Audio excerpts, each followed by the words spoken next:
Never keep money still. Those words came from my grandmother, and this is why I pass them on. In a salty coastal village with rusted boats on the sand lived an aging woman named Mara.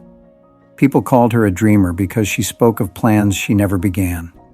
She spent her days on a faded blue stool, staring at the horizon and humming old songs. She often said she would open a cafe, own boats, and earn without pain. But the days passed, and none of it happened.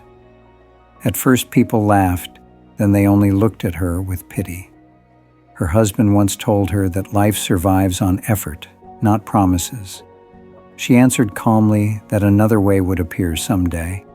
Time moved on, storms grew stronger, and fishing brought less food.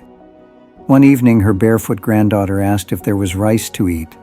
The cupboard was empty, and Mara lowered her eyes in silence.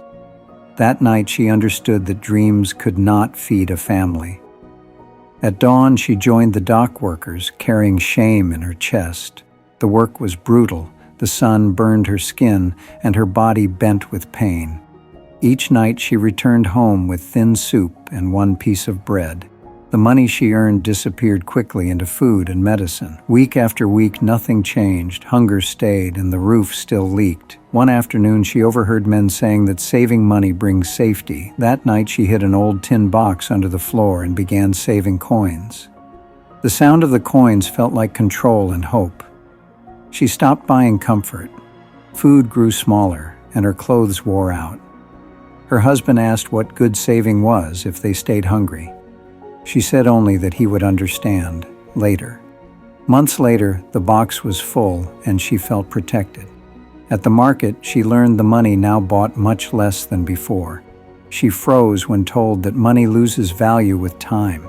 That night, she counted the coins and realized they never truly grew. Her granddaughter asked why saving mattered if nothing changed. Mara had no answer, and hope felt thinner than the soup. One day she noticed neighbors walking calmly with eggs and honey. She remembered the child once asking if they could raise ducks. This time she listened and bought 3 skinny ducks with the last money. The ducks laid eggs, some were eaten, some were sold, and more ducks followed. For the first time, the work felt alive and meaningful.